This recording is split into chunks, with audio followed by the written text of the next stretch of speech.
বোন আর আমি হঠাৎ ঘরের পিছনে কি করতে আসলাম? কি কাজ ছিল এমন আমাদের?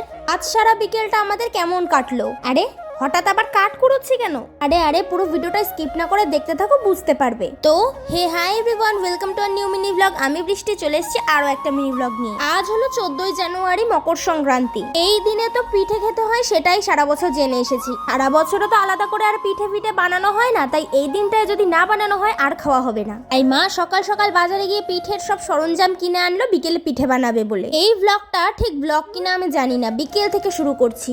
আজ আমার মা পিঠে বানাবে বলে ঘরে একবারও এখনো রান্না হয়নি। মা তাড়াতাড়ি স্নান করে উনুন জ্বালাতে লাগলো পিঠে করবে বলে। তখন বাজে ঘড়ির কাঁটায় প্রায় 3টে। আমার আবার 3:30টায় পড়া আছে, যার জন্য স্নান করে রেডি হব। রেডি হতে গিয়েও মনে হলো আজ যাব না, আজকের দিনটা মিস করলে হয়। এমনিতে তো তোমাদের বৃষ্টি পিঠে মিষ্টি এগুলো বেশি ভালো খায় না, তবে ওই যে ছুতো একটা পেয়েছে, মিস করা যাবে না। আজকে তো সংক্রান্তির সাথে সাথে বাস্তু পুজো, এটাকে আর একভাবে বলা হয় কুমির পুজো। আমাদের পাড়ার ছেলেপেলেরা আর কোনো পুজো করে না, খালি একটা পুজোই ওরা অনেক বড় করে করে। এই যে একটা ফুটেজ আগে দেখালাম, মাঠের মধ্যে বড় করে প্যান্ডেল করে পুজো করা হচ্ছে। আমি কিন্তু যাইনি ওখানে, আমার আবার এগুলো ভালো লাগে না। না পুজো ভালো লাগে না এটা বলিনি, লোকজন ভালো লাগে না, কারোর সাথে আর মিশতে ভালো লাগে না। মা বলেছিল আগে যখন তো দিদিভাই এরকম পিঠে বানাতো তখন আমি আমার বোনেরা মিলে কাঠ কুড়োতে যেতাম, কত আনন্দই না করতাম, সেই সব এখন আর নেই। তাই মা বললো আমি এখন পিঠে করবো, তোরা কাঠ এনে দিবি। এগুলোকে ঠিক কাঠ বলে না, কিন্তু এগুলোতে আগুন ধরে সুন্দর। ওর জন্য মা বললো ঘরের পিছনে কতগুলো এরকম ডালপালা পড়ে আছে, কুড়িয়ে এনে দে।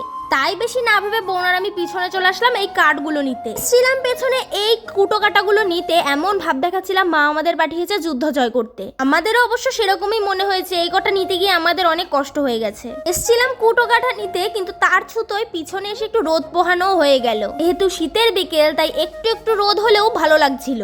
আজকের দিনের নিয়ম সাজের পিঠে খাওয়ার, কিন্তু আমার কিন্তু পার্সোনালি পুলি পিঠেটা বেশি ভালো লাগে। তোমাদের কার কার বাড়ি আজকে কি কি পিঠে বানানো হচ্ছে আর তোমাদের কি কি পিঠে খেতে ভালো লাগে জানিও। আমার অবশ্য পুলি পিঠের পাশাপাশি পাটিসাপটা, চুষি পিঠে, মালপোয়া সবই ভালো লাগে অল্প অল্প করে। কাঠ কুড়িয়ে তো চলে আসলাম, এসে দেখি মার এক কোলা পিঠে হয়েও গেছে। বোন আর আমি তাড়াতাড়ি করে খেতে বসে গেছি।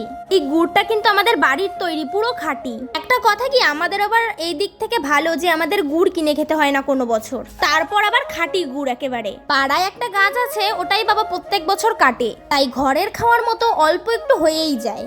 মায়ের দিকে সাজের পিঠে বানাচ্ছে, আমার দেখে মনে হলো আমিও একটু করবো, স্যাটিসফাইড লাগছিল, তাই আমিও একটুখানি মাতব্বাড়ি করে নিলাম। আচ্ছা, আর একটা মেন কথা, যেটা আমি এই কদিন ধরে ব্লগ দিতে পারছি না, তবু অল্প অল্প করে কিছুটা শেয়ার করছি। সামনে তোমাদের জন্য ভালো কিছু আসছে, তোমরা সবাই প্লিজ আমার চ্যানেলটাকে সাবস্ক্রাইব করে আমার পাশে থেকো।